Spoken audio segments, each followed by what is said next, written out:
Okay guys, customer complaint is no crank, no start.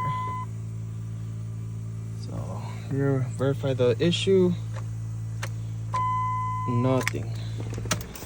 So the customer, background of the story, he replaced his own radiator, and after that it wouldn't start.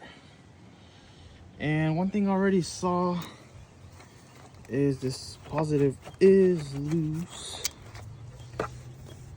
and I would have to check out the other battery as well.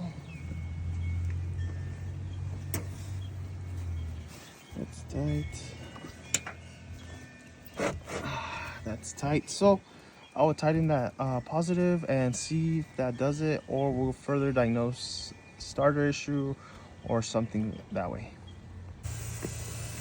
Okay guys, so here's the update. I think I found the problem.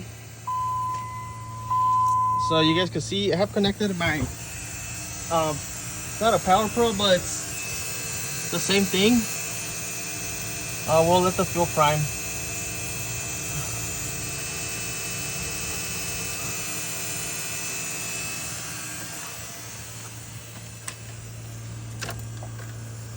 So it's kind of hard to hear. I'll try my best.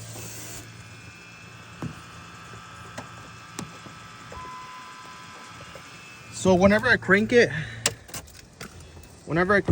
it's supposed to sound a difference in my multimeter.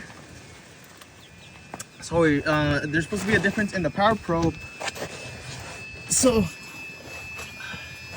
right here you can definitely see it's just ground.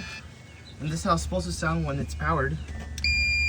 So that's when it receives power, and it's definitely not receiving power. We checked the fuses, the relay, everything seems fine. However, I believe we found our issue right here. It's not connected.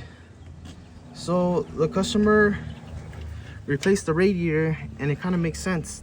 He must have bumped this connector right here that literally goes right underneath the relay for the starter. So we're gonna go ahead and connect it and verify this fixed the issue. Okay guys, so I was right. I'm gonna have a shot right here of the vehicle starting up.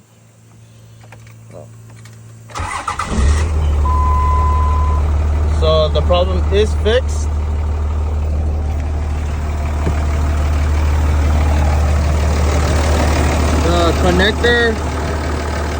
The connector was unplugged, the one that gives power and controls the starter relay. I just need to turn it off because the customer, since he did the radiator, he said that the coolant's low, so I can't have it on for that long. But the no crank, no start problem has been fixed and has been verified that it's a good fix.